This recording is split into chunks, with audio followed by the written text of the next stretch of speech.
oser le grand saut de la peur à l'amour. Dans cette conférence, Todd va nous expliquer les différentes configurations que l'astrologie initiatique contemple, la vision du cheminement de l'homme, de la peur, de l'obscurité, à la grande fleur universelle des 1000 pétales où nous sommes en résonance avec l'univers. Todd va nous donner aussi des clés pour pouvoir faire ce cheminement et en plus, il va nous expliquer l'étape, le moment que nous sommes en train de vivre aujourd'hui et vers quoi nous allons un petit peu plus tard.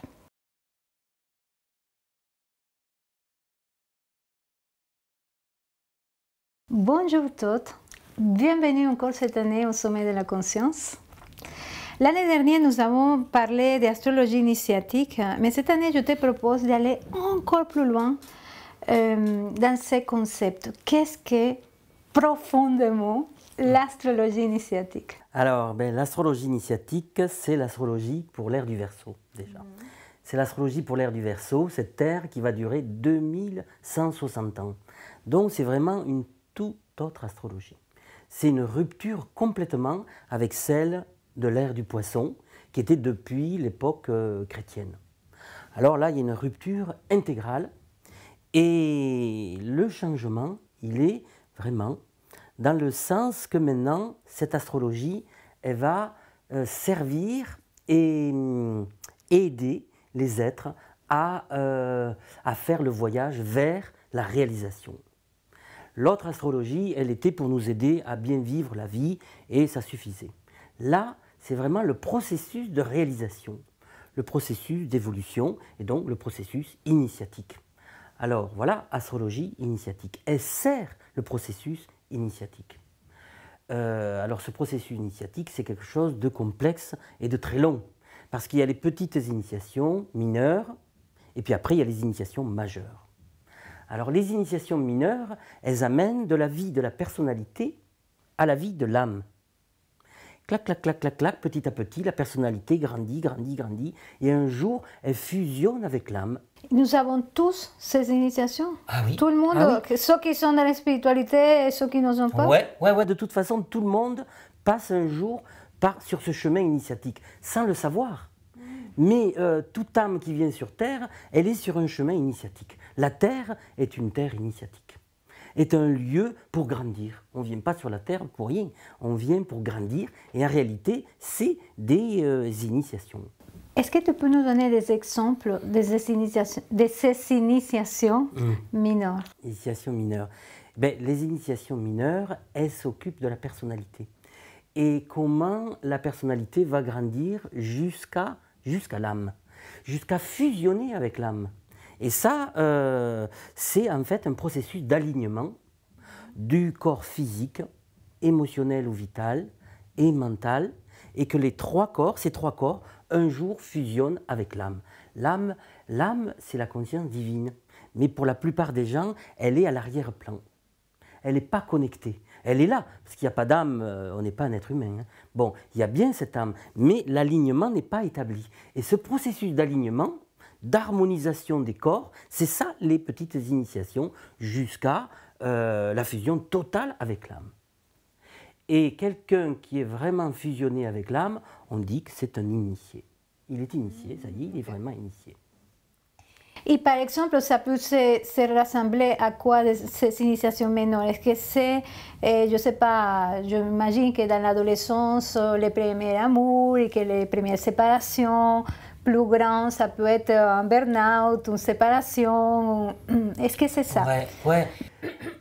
Se passe dans plein de situations. C'est vrai que les ruptures, les chocs font passer des initiations. Ça fait grandir. Les blessures. Les blessures, les épreuves de la vie, les ruptures amoureuses, c'est des épreuves, c'est des petites épreuves qui nous mettent dans le vide et nous remettent en question. Donc on évolue. Et petit à petit, on a envie de grandir pour réussir notre existence. C'est l'alignement et c'est la purification du corps émotionnel. Ça en fait partie. Purification du corps physique, puis purification du corps émotionnel, et nettoyage du corps mental. C'est ça les initiations mineures en fait, s'occuper des 3 corps inférieurs, ce qu'on appelle les 3 corps inférieurs, puisqu'on est fait de 7 corps en tout. Physique, émotionnel, mental, après il y a bouddhique, atmique, monadique et logoïque. Donc on est fait de 7 corps. Et les mineurs, c'est de s'occuper des corps, d'incarnation. Voilà. Les mineurs, c'est d'abord de régler, d'aligner, de purifier, et surtout d'aligner. Un jour, c'est aligné, et donc on se retrouve en contact avec l'âme. Alors là, là commence la grande initiation. Et après, il y a les initiations majeures, et celles-là, elles vont nous amener s'harmoniser, harmoniser l'âme avec l'âme groupe et l'âme cosmique. Donc là, on rentre en contact avec les mondes supérieurs, les mondes cosmiques et divins, qu'on appelle les mondes divins.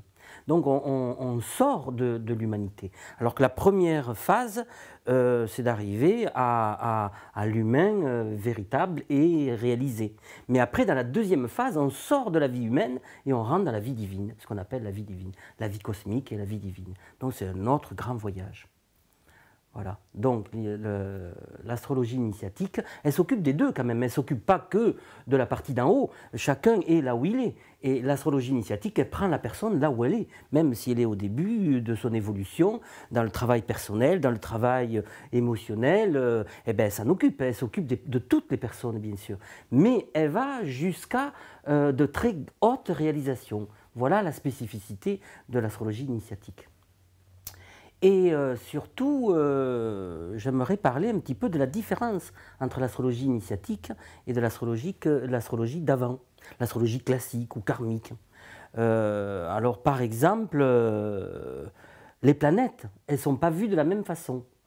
Dans l'astrologie classique, par exemple Neptune, c'est l'idéal, c'est le rêve et c'est l'illusion.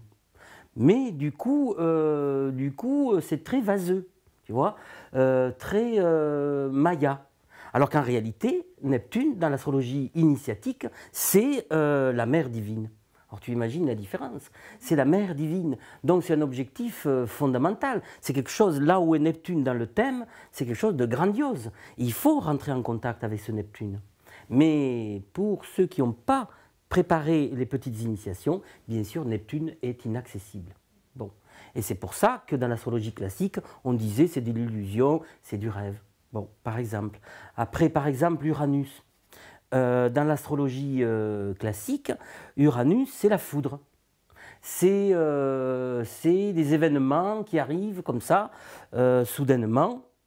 Mais c'est très inconscient de dire juste ça.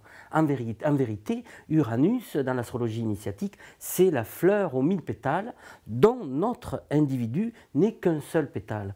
Donc c'est une fleur gigantesque et on doit petit à petit se fondre à cette fleur. Et pour se fondre à cette fleur, il faut petit à petit réaliser le chakra aux 1000 pétales, qui est au-dessus de la tête. Uranus, il est au-dessus de la tête. Et c'est vrai que pour la majorité des gens, cette fleur, elle n'est pas encore réalisée. Elle n'est pas éveillée, elle n'est pas déployée. Le chakra, il est là, et ça, il fonctionne un petit peu, mais il n'est pas devenu un lotus. Et petit à petit, si on passe des initiations supérieures, ce lotus se déploie. C'est le chakra aux 1000 pétales. Donc voilà, encore une fois, tu vois, Uranus dans l'astrologie initiatique, c'est quelque chose de réel, mais en même temps d'invisible. Hein. Uranus est invisible.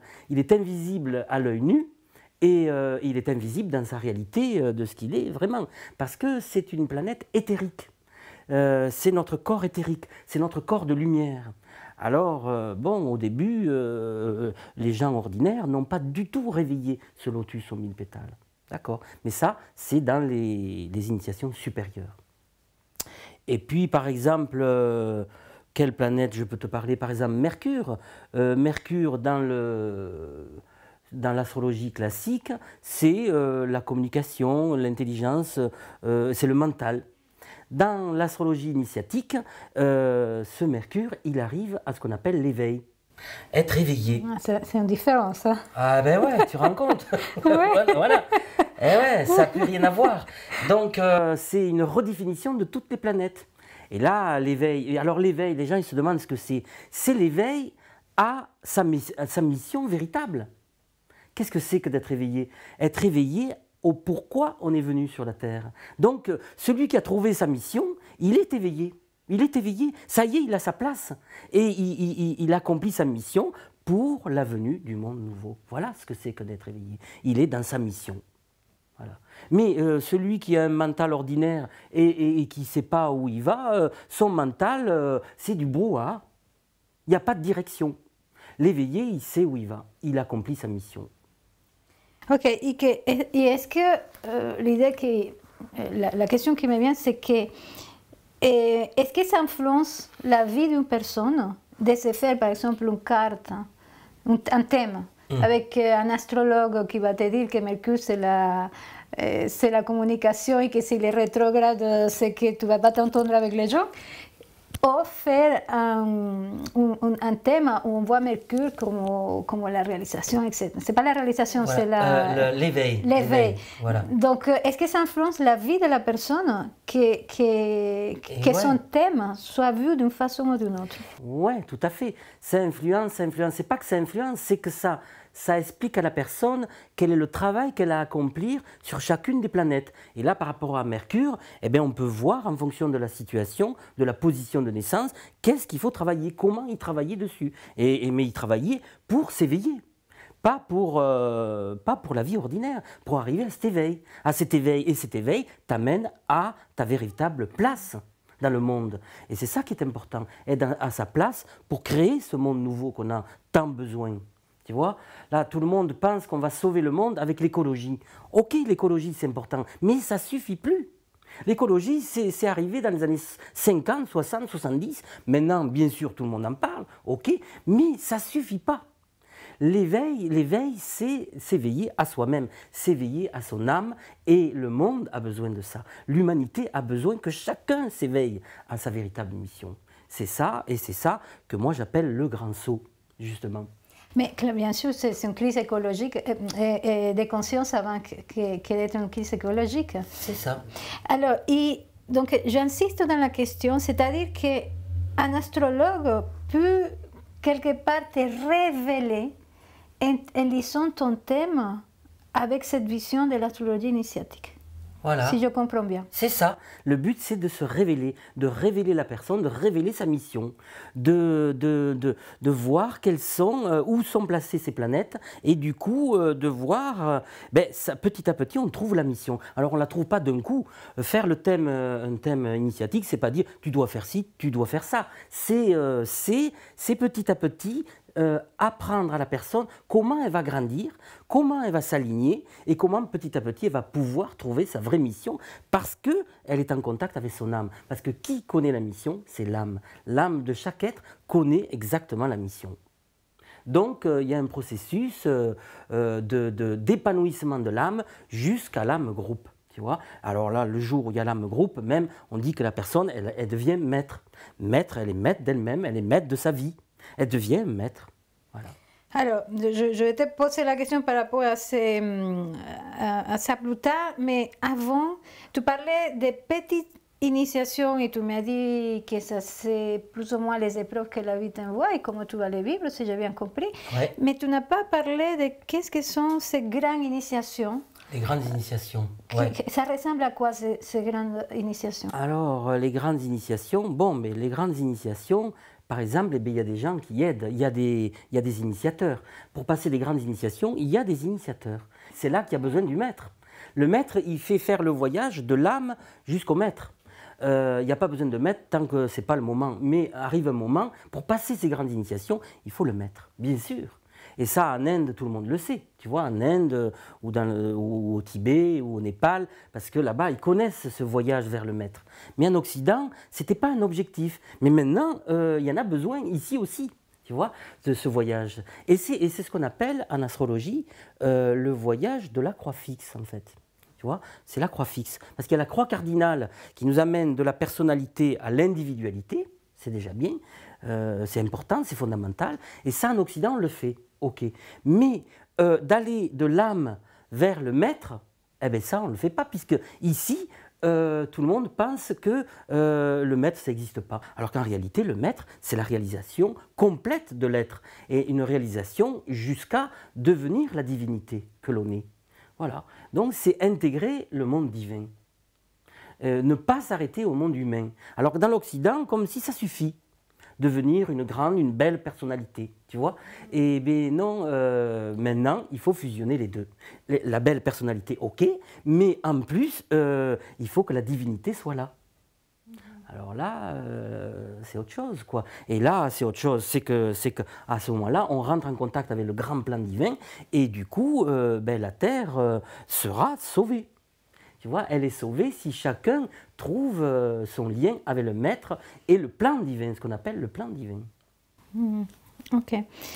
Et, tu nous parlais aussi du grand saut. Tu n'as rien voulu me révéler avant l'interview. Tu as gardé ton mystère. Qu'est-ce que le grand saut? Alors, le grand saut, justement, c'est de s'occuper de cette deuxième croix. C'est d'oser vivre cette deuxième croix qui s'appelle la croix fixe. Parce qu'en astrologie, donc, il y a 3 croix, 3 processus d'évolution. La cardinale qui nous fait grandir de la personnalité à l'individualité, et la croix fixe, elle nous fait faire le voyage de l'âme vers le maître. Et c'est vivre celle-là. Ce que j'appelle le grand saut, c'est oser faire ce grand voyage vers le maître. Parce qu'il y en a besoin. Voilà. C'est que rentrer dans l'ère du Verseau, c'est l'âge d'or, ça ne suffit plus que de réaliser la première croix, la cardinale. Il faut faire le grand saut dans la croix fixe. Alors qu'est-ce que c'est ce saut? Eh bien c'est le saut dans le Scorpion. C'est le soleil, ton propre soleil, qui est ton âme, qui va devoir plonger dans le Scorpion. Et le Scorpion, c'est l'ensemble de toutes les vies que l'on a vécues. Tu imagines? On a vécu, chacun de nous, 100, 1000 vies, des centaines de vies, en tout cas. Et plonger dans le Scorpion, c'est aller réintégrer toutes ces vies. Alors que la plupart des gens s'occupent de celle-là. Alors, ça m'intéresse. Ah, tu vois. Ok, parle-moi de ça, ça m'intéresse beaucoup. Voilà, voilà. Alors c'est la traversée du Scorpion. Le Scorpion, ça s'appelle l'inconscient collectif. Tout ce que tu ne sais pas de tout ce que tu as vécu depuis le début des temps, de l'arrivée de ton âme en incarnation. Alors c'est quelque chose qui est vaste, qui a des milliers d'années, des dizaines de milliers d'années, et pour d'autres des centaines de milliers d'années, t'imagines? Bon, et bien le grand saut, c'est oser faire ce voyage d'intégration de toutes ces vies passées. Et ça, n'importe qui peut le faire, ou il faut d'abord les petites initiations et passer après Ouais, il faut d'abord les petites, et c'est là le travail. Il faut souffrir d'abord plus ou moins pour arriver à son âme. Ouais, il faut s'aligner, disons, il faut s'aligner, il faut équilibrer, il faut s'aligner. Mais un jour, tu es aligné, tu peux faire ce grand saut vers la découverte de qui tu es vraiment. Et donc d'intégrer toutes tes vies passées, Alors ce n'est pas les connaître les vies passées, c'est les intégrer. Et les intégrer, alors là c'est le voyage de la découverte de l'âme. Et cette découverte de l'âme, ça se fait par la contemplation. Alors, mais attends, avant d'arriver là, je voulais parler plus de cette histoire d'intégration des vies passées. Ouais. Concrètement, c'est-à-dire, je vais intégrer, comment ça s'appelle, les sagesses que j'ai appris dans toute cette vie, ou je vais réparer ce qui n'est pas encore harmonisé par rapport à cette vie, c'est quoi? Voilà, c'est récupérer toutes les richesses, les sagesses, les dons qu'on a déjà vécus, mais c'est aussi réparer toutes les erreurs que l'on a faites. Et là, c'est ce qu'on appelle neutraliser le karma. Et neutraliser le karma, ce n'est pas le karma de cette vie. Parce que tout le monde veut arranger les histoires de cette vie. Mais chaque âme est tellement vieille qu'il faut s'occuper des vies antérieures. Et c'est ça le grand saut. Oser s'occuper de la globalité de notre être. Donc, du Scorpion. Le Scorpion, c'est la globalité de toutes nos vies passées. C'est comme une chaîne, le Scorpion, dont chaque chaînon est une incarnation. Et c'est de s'occuper de la chaîne entière. C'est comme ça, c'est de vie en vie. Et attends, parce que tu me dis, c'est des millions d'années-lumière qu'il y a dedans. Comment on va faire ça en une seule vie? Et ben, en étant aligné. Si Ça vient comme ça, juste d'un coup ben, ça vient comme ça. Il faut connaître un petit peu le processus. Okay. Et c'est pour ça que je parle toujours, moi, aux gens à qui je fais les thèmes, eh ben, qu'il faut lire les maîtres. Et à tout le monde, je donne le conseil de lire les maîtres comme Krishnamurti, Sri Aurobindo et d'autres. Parce que c'est fondamental, ce sont eux qui nous donnent la voie vers la réalisation. Bon, ça commence avec ça. Et petit à petit, eh ben, il faut faire le voyage dans la vie quotidienne. Ce n'est pas juste de lire, parce que lire, c'est bien beau. Mais après, il faut intégrer ce qu'on lit. Voilà, intégrer vraiment ce qu'on lit et faire le grand voyage. Sri Aurobindo, il appelle ça la sadhana, et ça s'appelle le voyage vers l'intégration du supramental. Lui, il l'appelle comme ça. Et donc, c'est le yoga intégral. Comme si les yogas, le hatha yoga, tous les yogas qu'il y a eu, c'est des yogas de millénaires antérieurs. Maintenant, le vrai yoga, et ça, il faut lire Sri Aurobindo, il dit c'est le yoga intégral. Le vrai grand yoga qui va nous amener à être en contact avec le supramental. Le supramental, c'est cette fleur aux 1000 pétales qui est là-haut et qui est une multitude d'âmes ensemble et qui, tout ensemble, forment un seul grand être. Et ce grand être, c'est ce qu'on appelle le supramental. Enfin, Sri Aurobindo l'appelle le supramental.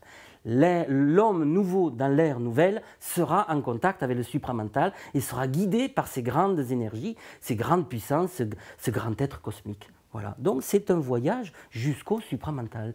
Et donc il faut oser ce grand saut. Et ça, il suffit de lire les livres de Sri Aurobindo, La vie divine,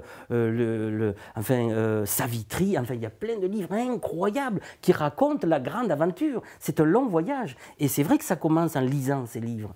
Sinon, c'est pas possible. Hein. Il faut d'abord lire les maîtres.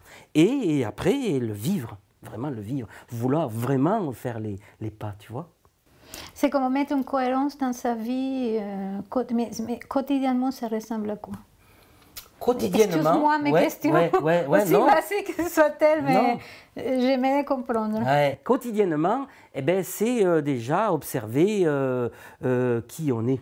Comment on se comporte, comment on est. Ah, ok. Mettre la conscience dans nos actes. Ah ouais, ça commence comme ça. Mettre de la conscience dans nos actes et voir la cohérence de notre vie, l'intelligence de nos relations et tout, et tout. Voir quand on a des peurs, d'où elles viennent ces peurs, par exemple. Ça commence comme ça. D'accord. Je comprends mieux. Merci. Tu disais qu'on avait besoin de lire les maîtres, de mettre la conscience dans notre vie quotidienne, avoir une cohérence dans sa vie, dans ses relations, etc. Devenir plus ou moins, par rapport à ce que tu dis, le témoin de sa vie. Voilà. Et ça s'appelle la méditation.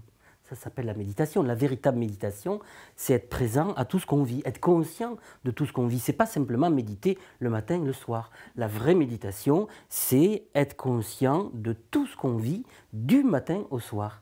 Et quand cette méditation est devenue permanente, c'est ça qu'on appelle l'éveillé. Celui qui s'est éveillé. Il s'est éveillé parce qu'il est présent, il est conscient, il observe ce qu'il vit. Il sait qu'il faut être en observation de ce qui se passe, de ce qui est vécu. Et après, il y a l'éveil. L'éveil, c'est être vraiment conscient en état méditatif permanent. Tu es seulement dans le deuxième saut. Et ça, c'est possible de le faire en une seule vie? Et oui, c'est qu'il y en a besoin. Il y a besoin, là, le fait de rentrer dans l'âge d'or, ça le demande à la masse. Enfin, la masse, c'est peut-être pas tout le monde qui va pouvoir y aller, mais une immensité de gens doivent sauter dans ce grand voyage. Ça suffit plus, le voyage à la maturité, tu vois, de la personnalité à l'individualité. Ça, c'est déjà bien, mais ça suffit plus, ça suffit plus. Il faut aller au contact de la divinité, et ça, c'est ce grand saut là dans le Scorpion. Alors on traverse le Scorpion, donc tout cet inconscient, et petit à petit cet inconscient devient conscient, et plus cet inconscient devient conscient, plus on arrive à la supraconscience. La supraconscience est le résultat de la transmutation de l'inconscient en conscience. Et ça se passe dans la croix fixe. Donc le soleil, notre âme, qui traverse le Scorpion, donc tout cet inconscient, cette multitude de vies qu'on a déjà vécues, mais qu'on ne sait pas. Alors comme on ne sait pas, ça veut dire qu'on n'est pas maître de notre réalité totale. Alors que là, par cette plongée, petit à petit, on intègre toutes les vies et on arrive là-haut, au Verseau, qui est le monde d'Uranus, parce que Uranus est le maître du Verseau. Alors, par ce voyage, on atteint Uranus. Et Uranus, c'est l'intelligence de toutes nos vies passées. Tu imagines? L'intelligence et la sagesse et la connaissance de toutes les vies passées. Alors là, il y a une grande puissance, une grande intelligence, et c'est l'objectif de cette croix fixe. Et elle amène au Taureau. Parce que j'ai parlé donc, du soleil en Lion, il passe le Scorpion, il arrive dans le Verseau et il touche à la supraconscience. Et quand la supraconscience a été touchée, ça se manifeste dans le Taureau. Et le Taureau, ben, c'est la manifestation. C'est-à-dire que cette intelligence, elle n'est pas que dans le ciel. Elle descend dans le corps et c'est ça le Taureau. C'est ça le Taureau, c'est celui qui manifeste la présence divine et c'est le Taureau dans le sens le Bouddha. Le Bouddha qui est l'éveillé, qui est celui qui a amené le divin dans son corps. Et c'est pour ça que le Taureau, il est, je veux dire, le Bouddha, il était Taureau. Oui. C'est son signe, tu vois, il est né dans le Taureau. C'est mon signe aussi. En plus, c'est ton signe, tu vois. Alors, ben, c'est l'objectif, c'est ton objectif. C'est la réalisation de la divinité. Et c'est ça que j'appelle le grand saut, oser plonger dans cette croix fixe. Alors que la majorité des gens n'y vont même pas. Ils n'y vont pas, ils ne savent pas qu'elle existe cette croix. Ils ne savent pas qu'on peut intégrer toutes les vies passées et réaliser quelque chose qui est, qu'on appelle le maître. Le Bouddha, c'est le maître. Bien sûr, comme le Christ et comme les autres grands maîtres, comme ça, ils ont réalisé leur âme et la multitude des âmes.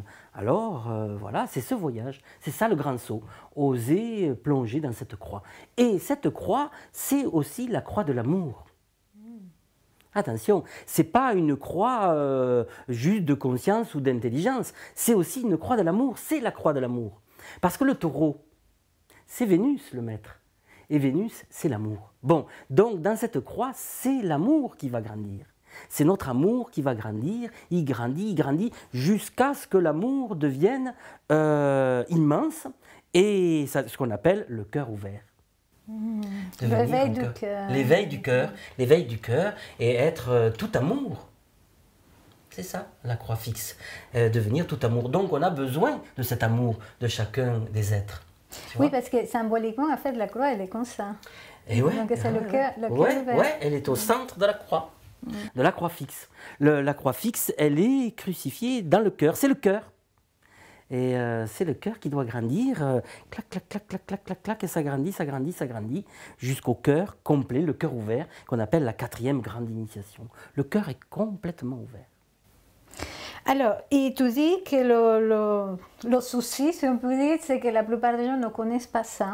Que pour ceux qui sont en train d'écouter ta conférence et qui disent « ça me parle », moi ça me parle. Comment on peut faire pour vivre ces croix en conscience? Alors, c'est là qu'on peut passer des initiations. Parce que maintenant, est venu le temps des initiations de groupe. Avant, il y avait des initiations individuelles. Maintenant, on est au temps des initiations de groupe. Et les initiations de groupe, c'est faire un travail d'aller à la recherche de l'âme et puis après, la recherche de l'intime. Et ça se fait par la contemplation. Et dis-moi, parce que si je comprends bien, et je vois déjà venir la chose, ça, on ne peut pas le faire tout seul. C'est qu'on dit son maître intérieur et tout ça. Non, il faut être aidé, il faut être guidé. Ouais, voilà. C'est connu, pour aller vers le maître, il faut une guidance. Une guidance qui c'est pas toute la vie, c'est quelques années. Mais arrive un jour où, bien sûr, on a trouvé le maître et c'est fini. Mais pour être aidé dans ce voyage, il faut rencontrer des guides. C'est connu, hein, c'est comme ça. Et ces guides, ils vont nous amener à plonger dans les profondeurs. Parce que ce scorpion, c'est dans les profondeurs de notre être. Alors voilà, c'est faire ce voyage vers l'être intérieur et c'est par la contemplation. C'est par la contemplation parce que où est la porte du monde intérieur? C'est l'œil. Alors il y a l'œil gauche qui est la personnalité, l'œil droit qui est l'âme et le 3e œil qui est la synthèse. Et là se trouve vraiment la profondeur de l'être. Donc là il y a un travail à faire de contemplation. Vous pouvez montrer juste une seconde comme ça, qu'est-ce que c'est la contemplation? C'est-à-dire, c'est regarder. Oui, voilà. C'est pas contempler dans la nature, c'est contempler. Oui, c'est contempler, faire un travail de contemplation. Ça s'appelle une diade. Là, c'est une diade. Alors, on se regarde et on rentre en profondeur et on fixe le regard sur un œil. Alors, si on fixe le regard, par exemple, sur l'œil gauche, on rentre en contact avec la lune de la personne. C'est sa lune. Puis, alors, on peut y rester 5 minutes, 10 minutes, un quart d'heure, et on reçoit des messages de la personnalité. Après, hop, on passe à l'autre œil. Donc là, on le fait en accéléré. Mais on passe à l'autre œil, on peut rester un quart d'heure, une demi-heure, 1 heure, 2 heures.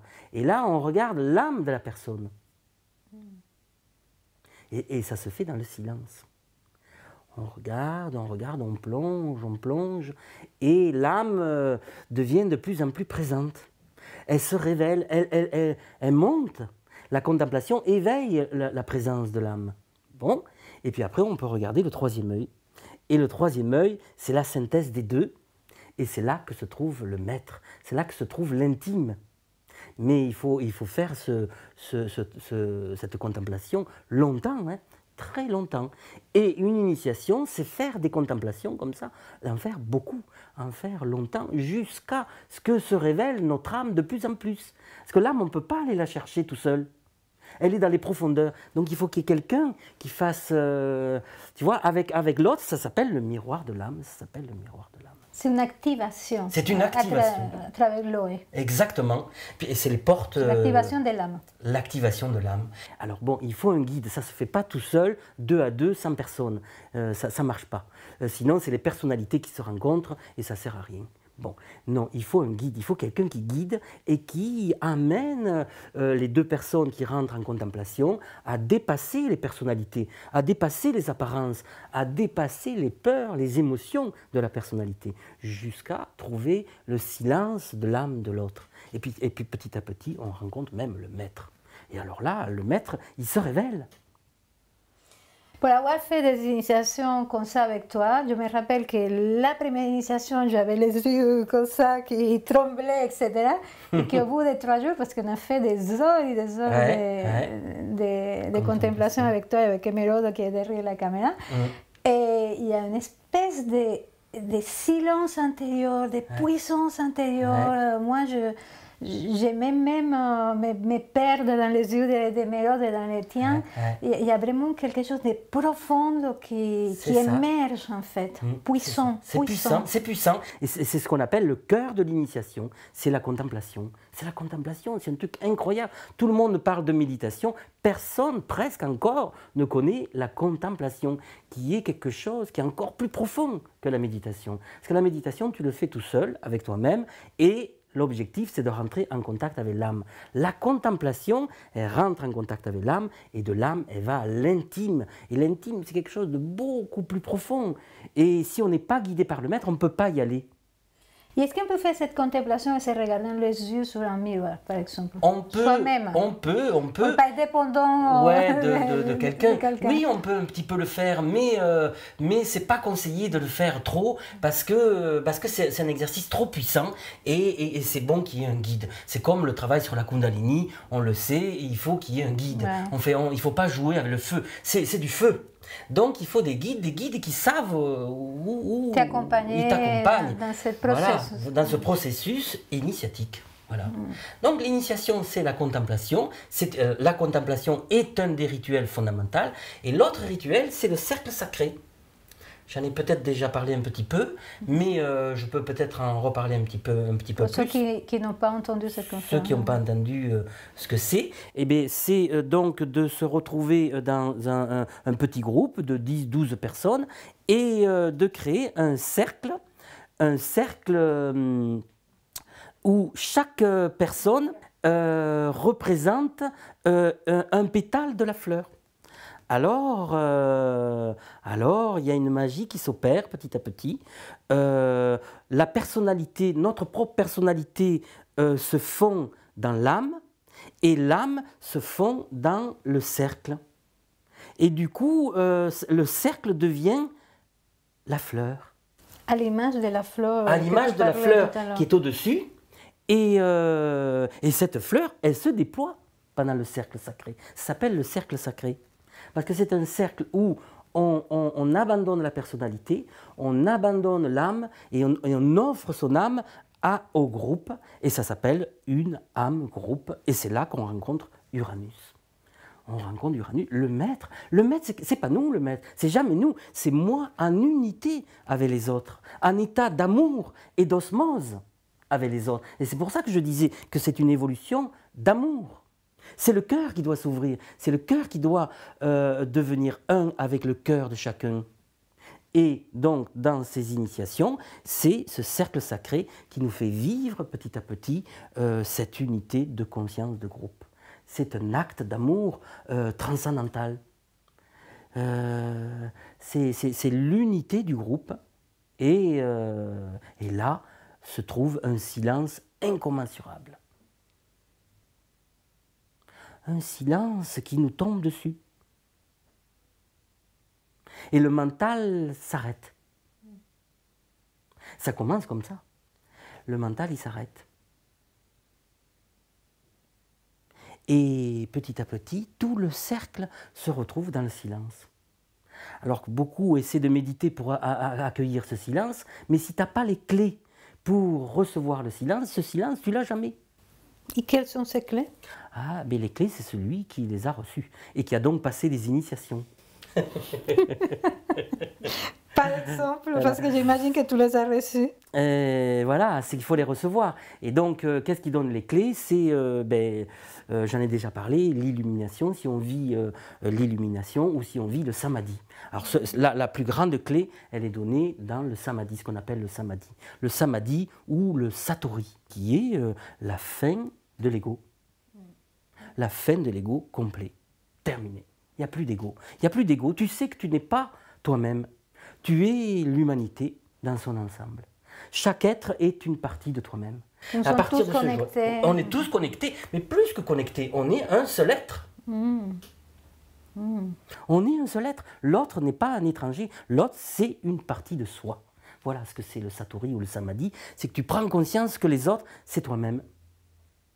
Et ce cercle sacré dont je parle, c'est pour vivre cet état. On plonge dans cet état.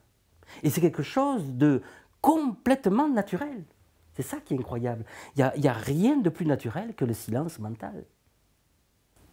Oui, parce que le bruit mental, c'est le résultat des conditionnements, de l'éducation, etc., que nous avons reçus. Voilà, c'est le brouhaha de la conscience ordinaire. Mais quand on arrive à l'âme et puis après au maître, le silence est intégral. Intégral. Et c'est ça le plus important. C'est le silence. Entendre le silence. Se nourrir du silence. Tu vois? Se nourrir du silence. C'est ça l'expérience du cercle.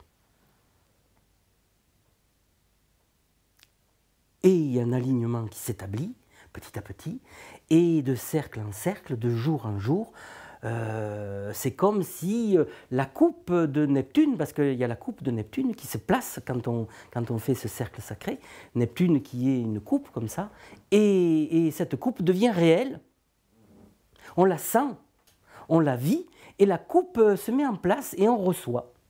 On devient un réceptacle des mondes supérieurs, et on se remplit, on se remplit, on se remplit, et c'est là que petit à petit, les vraies initiations arrivent.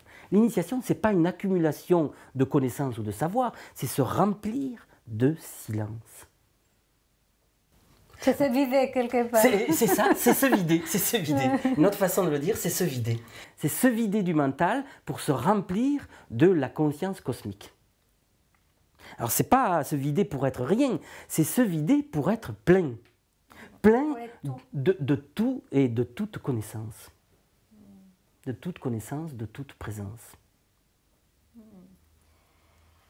Tu m'as parlé tout à l'heure des 3 grands sauts en relation à 3 planètes fondamentales. Est-ce que tu peux nous parler plus profondément de ce sujet qui me paraît intéressant? Oui.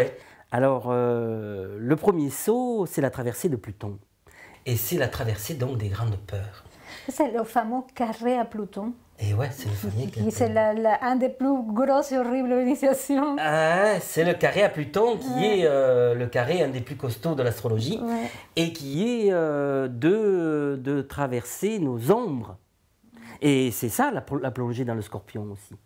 Le Scorpion, le maître du Scorpion, c'est Pluton. Il y a Mars et Pluton. Donc ce qu'il faut, c'est affronter ce Pluton. Donc le grand saut, c'est oser traverser Pluton, oser traverser le monstre, les monstres. Les peurs. Eh bien les peurs. Mais les peurs, c'est des entités. Des fois, c'est des petites peurs toutes gentilles, et puis des fois, il y a des peurs gigantesques. Il faut les accueillir, les absorber et les neutraliser. C'est ça. Alors ça, c'est un voyage, ça, c'est accueillir Pluton. Alors, et en fonction de son thème, il y a des moments où on est obligé, il nous demande. Alors on peut se cacher et pas vouloir, et là on tombe malade. Tu te rappelles que quand on s'est rencontrés, je ne sais pas si je finissais mon carré à Pluton. Je ne me rappelle plus. Tu avais une traversée de Pluton. J'étais dans une traversée depuis des années de Pluton. Ouais, et ça continuait encore 2-3 ans, je crois. Je ne me rappelle plus, mais j'étais à la fin quand je t'ai rencontré. Ouais, tu étais en pleine dans cette traversée. Et c'est là que, tu vois, tu as fait l'initiation. Parce qu'il y avait besoin, tu vois. Il y avait un appel, il y avait un besoin de traverser. Tu vois, tu étais vraiment dans ce processus initiatique et de traversée. Donc, il y a la traversée de Pluton. Et quand on a traversé Pluton, qui arrive? Eh bien, Uranus. Et là, quelquefois, dans le thème, il y a Uranus qui nous appelle. Uranus qui nous appelle, soit en carré, soit parce qu'on y passe dessus. Et là, ben, c'est la plongée dans la supraconscience. C'est la plongée dans la conscience supérieure. C'est accepter qu'il y a quelque chose de plus grand que nous. Parce qu'il y a notre propre conscience qu'on a créée, qu'on a construite. Et quand Uranus passe sur une de nos petites planètes, il va falloir ouvrir la conscience à la supraconscience. Et là, c'est l'accueil. C'est l'accueil de ce qui est plus grand. Et ça se fait aussi pendant les initiations. Enfin, je veux dire, les initiations, ça favorise cet accueil. Parce que tout seul, c'est pas facile, on ne sait pas ce qu'il y a. Alors, et ça peut se ressembler à quoi, ordinairement, quelqu'un qui vit cette traversée de... Qu'est-ce que c'est d'Uranus? Quelqu'un qui traverse cette traversée d'Uranus, ça ressemble à quoi dans sa vie, par exemple? Ça ressemble à quoi que tu sens que ta connaissance, ton intelligence, ton savoir, il est plus adéquat avec ce que te demande la vie. Ah, ok. C'est comme... Est-ce que, si je comprends bien, c'est-à-dire, la vie t'appelle à autre chose que ce que tu es en train de faire. C'est ça, c'est ça. La vie te demande d'aller plus loin. La vie te demande d'aller plus haut. Là, c'est plus haut. Pluton, il te fait descendre en bas, toucher le fond. C'est dur, mais c'est comme ça. Quand il demande, tu es obligé de descendre pour toucher le fond. Et quand tu as touché le fond, ben, tu remontes.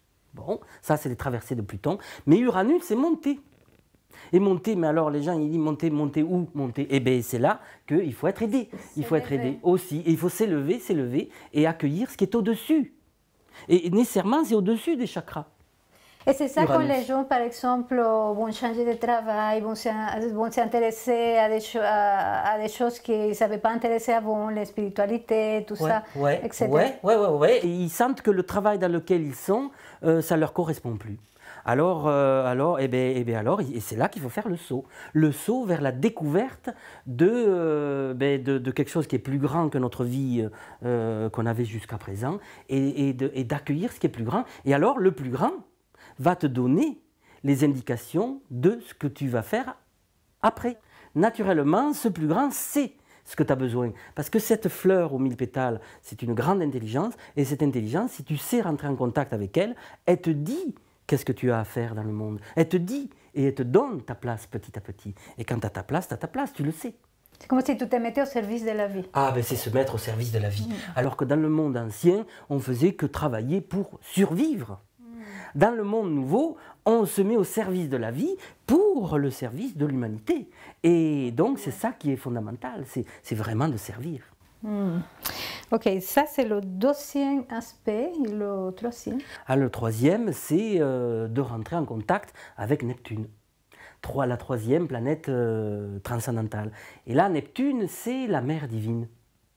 Alors là, c'est pas sur le plan de la conscience. Ce qu'avec Uranus, c'est que tu vas changer de plan de conscience. Tu t'élèves en conscience jusqu'à la supraconscience. Avec Neptune, c'est pas la supraconscience, c'est l'amour que tu accueilles. C'est l'amour incommensurable, l'amour infini, la compassion, l'amour infini.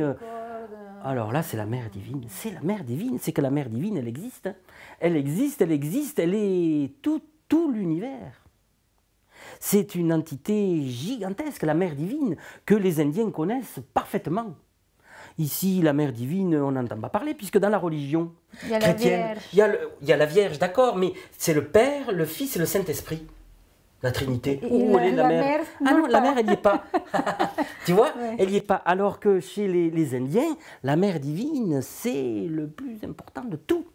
Mais la mère divine, c'est Dieu, hein, finalement. Eh bien, c'est le Père-Mère divin, en fait. C'est le Père-Mère divin. Le Père, c'est l'essence, et la Mère, c'est l'expression. Okay. Tu vois, on l'explique comme ça, le Père-Mère divin. En réalité, les deux font qu'un. Mais la Mère divine, c'est l'expression de l'univers. C'est l'univers. C'est tout l'univers. C'est le corps du suprême. Tu te rends compte? C'est le corps. Parce que le côté féminin, c'est toujours le corps.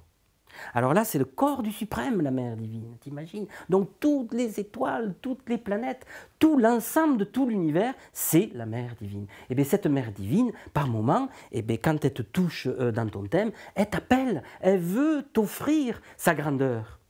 Elle veut t'offrir ses bénédictions. Et tu reçois. Alors là, c'est des grandes expériences mystiques, des grandes expériences d'amour. Le cœur, il s'ouvre, tu vois, il y a une ouverture du cœur, mais alors là, c'est des grandes extases.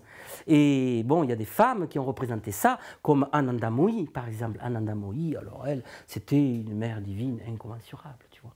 Une des peut-être des plus belles, des plus grandes du XXe siècle. Et puis maintenant, il y a Amma aussi, qui est représentant de cette mère divine. Les gens qui vont voir Amma, eh ben, c'est le cœur qui s'ouvre. C'est Neptune. Ils rentrent en contact avec leur Neptune. Tu vois, parce qu'elle est représentante de la mer. Tout le monde le sait. Ça, c'est Neptune. Donc le grand saut, c'est en touchant la mère divine, c'est en touchant le maître, le supramental, et c'est en traversant les peurs, quand il nous est demandé de traverser les peurs, donc en touchant le fond. Donc on passe des peurs au cœur. Des peurs au cœur. C'est pas mal. Ouais. Oh, c'est vraiment passionnant tout ça. Hein? Et encore, j'imagine que tu vas me répondre la même chose. Pour activer tout ça, c'est les initiations. Ah ben l'initiation, c'est une accélération. C'est ceux qui veulent accélérer le processus et qui veulent être guidés. Alors, c'est pas guider toute la vie, mais c'est guider un certain temps. Oh, en tout cas, pour le prochain, oui, prochaine étape. Ouais, pour passer à la prochaine étape. Quand tu as attrapé ta nouvelle étape, eh ben là, tu n'as plus besoin de guide. Mais pour passer les étapes d'une vie à de transition, d'une certaine vie à une nouvelle vie, il y a besoin d'aide. Et c'est ça le monde initiatique. Ce monde initiatique que maintenant, il devient nécessaire. C'est des changements d'état de conscience. Donc, ce n'est pas d'apprendre quelque chose. C'est de changer d'état de conscience. C'est des sauts. Et c'est ça que j'appelle le grand saut. Des sauts quantiques. Moi, ce qui me paraît formidable, c'est que pour faire tout ça, avant, il nous fallait je ne sais pas combien de vies. Et maintenant, une personne peut passer de l'ignorance la plus grande à l'éveil presque une seule vie. Oui, mais bien sûr, il y a beaucoup de gens qui vont s'éveiller dans cette vie parce que c'est le temps, c'est des années extraordinaires. Alors c'est des années de crise et en même temps d'immense accélération sur le plan spirituel. Immense accélération. Donc il faut plonger, c'est ça. C'est ça, il faut s'occuper de ça. On a des opportunités, il y a des opportunités grandioses. Voilà. Alors tout le monde dit c'est difficile, c'est la crise, c'est compliqué et tout. Mais en même temps, il y a une opportunité de grandir comme il n'y en a jamais eu depuis des millénaires. Hein. Alors, il faut y aller, il faut plonger. Il faut faire ce voyage. Et là, après, on reçoit les grâces de la mère divine, du supramental, et on est béni, tu vois. Et est-ce que ce voyage c'est fait quelque part par appel? Ou on peut le décider quand même aussi, parce que je sais que moi j'ai passé pour plein de choses et à chaque fois c'était comme une espèce de besoin toi qui s'est réveillé et que j'allais comme naturellement. Est-ce que les gens vont ressentir cet appel ou on peut le choisir aussi? en général, on le ressent, on a l'appel, c'est fort. Il y a un besoin comme si on suffoque dans le monde dans lequel on est. Il faut suffoquer. Un besoin de changement. Ah ouais. Un besoin de changement et il faut sauter dans un autre monde. Et là, il faut être aidé et aider à ce grand saut. On passe à autre chose, on passe à une autre dimension d'existence, une vie qui va être plus grande, plus belle. Il n'y a pas à avoir peur. Elle est nécessairement plus belle quand on plonge dans le scorpion et qu'on vit le processus de la transformation. Parce qu'on grandit par ce processus. Donc on ressort plus grand. C'est le phénix qui brûle de ses cendres et qui renaît. Tu vois? Et tu renais un être nouveau. Ce n'est pas l'accumulation comme à l'école. À l'école, on nous a fait accumuler les choses. Là, dans le processus initiatique, on est purifié. C'est le dépouillement. C'est le dépouillement. C'est le dépouillement. C'est vraiment le dépouillement. C'est la 8e maison de l'astrologie. On est dépouillé. On est nettoyé. On est purifié. Ce sont des bonnes nouvelles. Hein? C'est des bonnes nouvelles. Voilà. Et c'est le temps pour tout le monde de plonger là-dedans. Le moment est arrivé. Voilà, le moment est arrivé. Alors le moment est arrivé avec ce qui se passe pour l'année 2019. 2018, il y a Uranus qui rentre définitivement en mars, justement, dans le taureau. Et j'en ai déjà parlé l'année dernière, cette arrivée d'Uranus dans le taureau, c'est l'opportunité de rentrer dans le nouveau monde, d'incarner le nouveau monde, de faire descendre Uranus dans la matière. Tu disais que c'était un bon moment pour créer de nouveaux projets, un lien aux nouvelles énergies, etc. Aussi, il y a l'histoire des projets nouveaux, mais il y a surtout le fait de vivre de plus en plus cette vie divine, cette vie spirituelle. Le projet de soi. Ah ben oui, là c'est soi, le plus important c'est soi, de vivre quelque chose de grandiose, de vivre sa vie divine. Donc, Uranus qui rentre en taureau, ça fait descendre le supramental dans la matière. Mais ça fait aussi remonter les obscurités quand même. On l'a constaté justement en 2018 avec cette arrivée, ça fait remonter des peurs quand même. Ça fait des secousses. Mais c'est pas grave, il y a les secousses, ça remue, ça bouge. Et de toute façon, Uranus descend et il va descendre pendant 7 ans. 7 ans dans le taureau pour se manifester. Et c'est pour ça que je disais déjà l'année dernière, est venu le temps de manifester des nouveaux projets collectifs pour l'âge nouveau. Donc on est en train de vivre collectivement ce que tu dis, parce qu'à un moment donné tu dis que l'Uranus va descendre en taureau, et en fait on est en train de le vivre au niveau de la planète. C'est ça, c'est planétaire. Alors, mais c'est planétaire et c'est individuel. Parce que la grande transformation, c'est pas la politique, tout ça, c'est pas à l'extérieur qu'il faut l'attendre. Ça passe par dedans. Ça passe par dedans. Et il faut vraiment s'occuper de soi jusqu'à l'épanouissement de soi complet. Tu vois, c'est ça le truc de maintenant. Ça, c'est pour 2018 et 2019? Non, 2018, Uranus arrivé, commençait à toucher, et 2019, il rentre définitivement dans le taureau. Donc, il s'enfonce. Et ça veut dire que ça doit descendre, et c'est de faire le lien entre l'esprit et la matière. Tu vois, parce que Uranus, c'est l'esprit. C'est le supramental, c'est la connaissance, c'est la gnose, c'est la connaissance supérieure, et il faut qu'elle descende dans la matière. Donc on doit devenir des corps de connaissance, des corps de lumière. C'est ça que ça fait. Alors ce corps de lumière, il se crée dans cette croix fixe et dans la croix mutable aussi de l'astrologie. Donc ça, c'est l'évolution de Mercure. Mercure qui est la présence, qui est l'intelligence et qui devient l'éveil. Et l'éveil, c'est ton corps qui devient lumineux. L'éveil, ce n'est pas l'intelligence, je veux dire, ce n'est pas du savoir. L'éveil, c'est ton corps qui devient lumineux. Tout ton corps est lumière. Et ça, c'est la croix mutable. Elle fait grandir ce corps de conscience, ce corps de lumière, ce corps de présence. Alors voilà, ça c'est vraiment la descente. Et il y a aussi, pour 2019, l'arrivée de Saturne, enfin Saturne qui s'approche de Pluton. Il s'approche de Pluton et c'est là que ça va commencer à remuer certainement.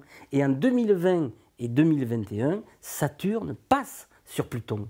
Alors là, c'est là qu'il peut y avoir... C'est des bonnes nouvelles.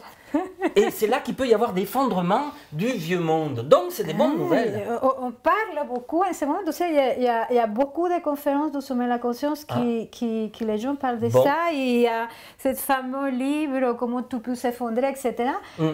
L'astrologie parle de cet effondrement. Ah ben alors là, ben bien sûr, hein, c'est Saturne qui passe sur Pluton.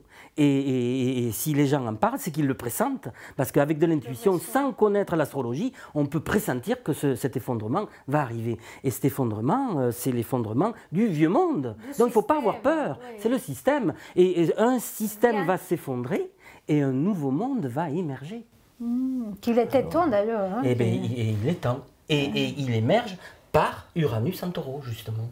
Qui tu vois, tout est bien. Uranus en taureau, c'est l'intégration à nouveau dans la matière du maître, non? Voilà, l'intégration du maître, l'intégration des mondes supérieurs dans la matière. Et ça, c'est vraiment l'ère du Verseau, l'âge d'or. Puisqu'Uranus est le maître du Verseau. Mais dans le taureau, il le manifeste.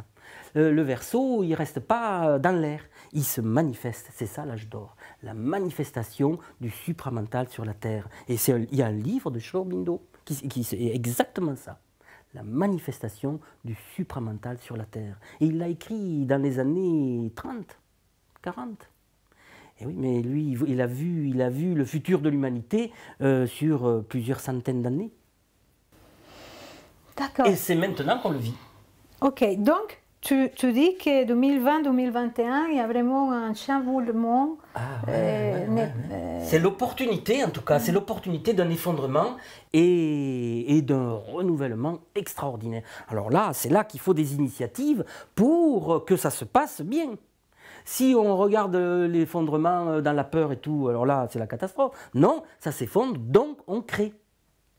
Tu vois, il y a tout le monde qui va s'effondrer et tout un monde qui va se lever. Et qui est là, qui attend depuis longtemps. Depuis plusieurs dizaines d'années, ce monde, il attend. Mais tant que l'autre ne s'est pas effondré, le nouveau monde ne peut pas émerger. Alors c'est bon, parce qu'il y en a un qui arrive et qui s'effondre et l'autre qui va lentement émerger.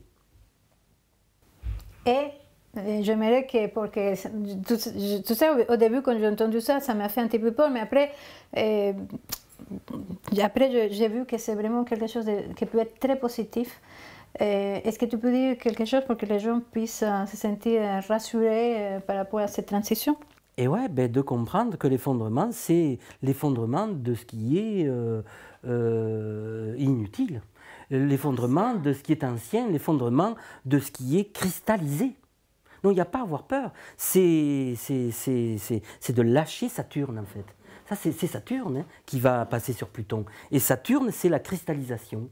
C'est ce qu'on appelle le vieux monde. On l'appelle aussi le vieil homme, Saturne, en nous-mêmes. Et donc le grand saut aussi, tout à l'heure je ne te l'ai pas dit, mais le grand saut, c'est de passer de Saturne à Uranus. Le vieil homme au nouvel homme. Et bien c'est de Saturne à Uranus. L'astrologie en parle très clairement. Très clairement. En tout cas, les énergies sont pour. Ah ben là, elles sont, c'est que ça bouge, ça avance. Hein. Cet Uranus qui arrive en taureau, je te dis, c'est vraiment une histoire de manifestation. Donc à chacun de nous d'accomplir sa propre mission. Et plus il y en a qui le font, plus ça va se répandre.